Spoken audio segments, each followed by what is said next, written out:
Wabarakatuh, anak-anak. Hari ini kita akan belajar tentang peluang. Itu pada video ini kita membahas tentang peluang kejadian saling lepas ya, atau mutually exclusive events. Nah, apa sih peluang kejadian saling lepas itu? Jadi dua kejadian disebut saling lepas atau mutually exclusive jika keduanya tidak dapat terjadi pada waktu yang sama. Nah, kapanpun hasil dari suatu eksperimen tersebut dalam kejadian pertama, maka hasil tersebut tidak mungkin termasuk dalam kejadian kedua. Begitu juga sebaliknya. Nah, cara lain untuk menyatakan adalah bahwa dua himpunan kejadian A misalnya dan B itu tidak boleh memiliki elemen yang sama.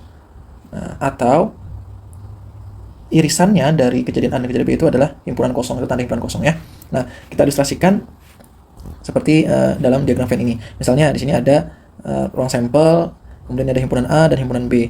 Nah, himpunan A dan himpunan B ini itu saling lepas, yaitu tidak ada elemen yang sama di antara himpunan A dan himpunan B tersebut ya, saling lepas. Jadi irisannya itu tidak ada atau kosong, tidak ada memiliki anggota. Kalau sebelumnya kan seperti ini misalnya. Nah, ini ada irisannya.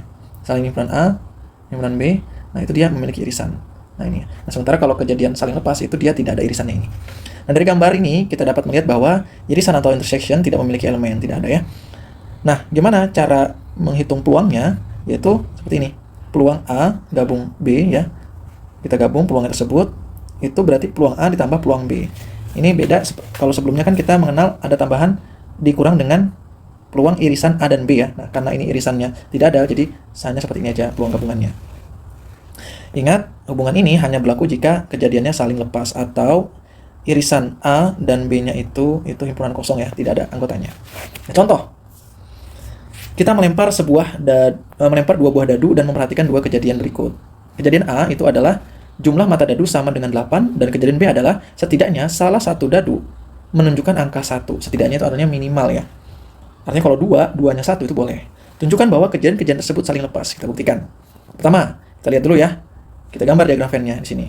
Karena dua buah dadu berarti sampelnya itu totalnya ada 36 ya.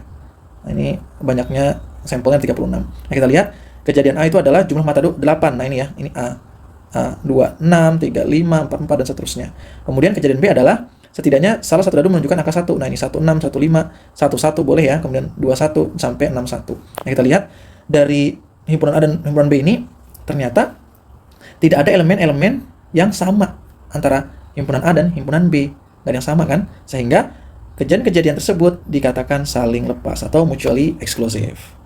Nah, sekarang kita langsung masuk ke contoh soal ya.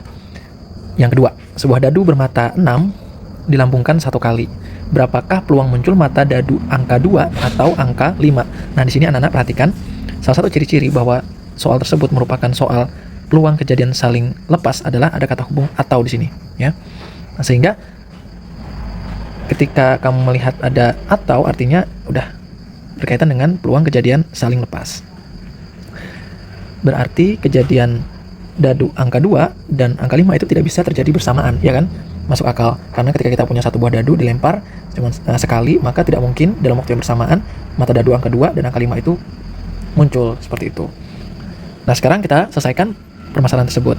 Kita tahu bahwa ruang sampel sebuah dadu itu ada 6 ya, 1, 2, 3, 4, 5, 6, sehingga banyaknya ruang sampelnya itu ada 6. Kejadian A kita anggap sebagai kejadian muncul angka 2. Angka 2 kemungkinan yang bisa terjadi ya hanya 1 ya. Banyaknya kejadiannya 1. Sehingga peluang kejadian A adalah NA per NS 1/6 begitu. Kemudian peluang kejadian B itu adalah muncul angka 5 ya, peluang muncul angka 5. Angka 5 dalam sebuah dadu itu hanya ada 1 ya. Banyaknya kejadian B itu 1 dan peluang kejadian B adalah NB per NS 1/6. Sehingga kita masukkan ke dalam rumus peluang kejadian saling lepas ya, ini bisa dibaca peluang A atau peluang B sama dengan peluang A tambah peluang B. Peluang A di situ adalah 1/6 dan peluang B 1/6 juga, sehingga ketika penjumlahan pecahan penyebutnya sudah sama-sama 6 dalam hal ini, berarti kita tinggal menjumlahkan pembilangnya yang atas ini ya, 1 tambah 1 sama dengan 2, sehingga hasilnya 2/6 disederhanakan 1/3. Untuk lebih memahami peluang kejadian saling lepas, kita lihat contoh yang ketiga. Dari satu set kartu bridge 52 kartu ya total keseluruhannya, diambil satu kartu secara acak. Berapa peluang terambilnya kartu as atau kartu king? Nah, di sini ada kata atau juga ya.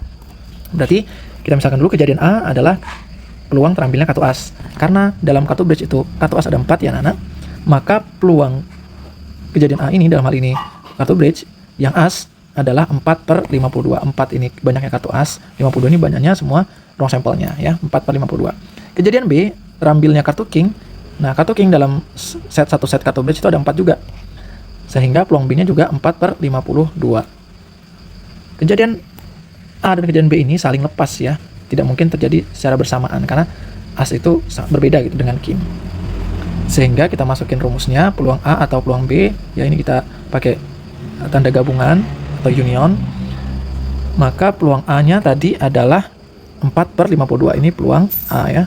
Peluang B-nya ini 4/52 juga. Kita tambah jadi 8/52 karena penyebutnya sudah sama sehingga 4 tambah 4 8. Kita sederhanakan sama-sama dibagi 4 sehingga hasilnya 2/13. Ada soal latihan, silahkan dikerjakan ya. Ada 7 soal. Silahkan di pause videonya, kemudian nanti dikerjakan. Apa yang harus kalian lakukan? Untuk soal nomor 6 dan 7, kalian bisa lihat contoh 2 dan 3 ya. Kemudian untuk nomor 1 sampai nomor 5, ini kalian tinggal menjawab apakah kejadian A dan kejadian B itu saling lepas atau bukan. Kalau jawabannya saling lepas, ya tinggal dijawab kejadiannya saling lepas. Nomor 1 kejadian saling lepas, begitu. Kalau bukan, nomor 1 bukan kejadian saling lepas, seperti itu ya. Jadi nomor 1 sampai nomor 5 itu tinggal menjawab langsung saja jawabannya. Nah, Bapak jelaskan sedikit di sini, kayak misalnya nomor 1. Sebuah kulkas berisi jus jeruk, jus apel, dan jus anggur. Sebuah minuman dipilih secara acak dari kulkas. Kejadian A adalah minuman tersebut adalah jus jeruk, kejadian B, minuman tersebut adalah jus apel. Nah, tadi kan kita sudah belajar bahwa kalau kejadian saling lepas itu kejadiannya tidak bisa terjadi bersamaan. Apakah kejadian A dan kejadian B ini bisa terjadi bersamaan ketika kamu mengambil sebuah minuman dari dalam kulkas? Ya, itu pertanyaannya. Silahkan dijawab. Ini juga sama pertanyaan untuk kejadian nomor 2 sampai nomor 5. Selamat mengerjakan.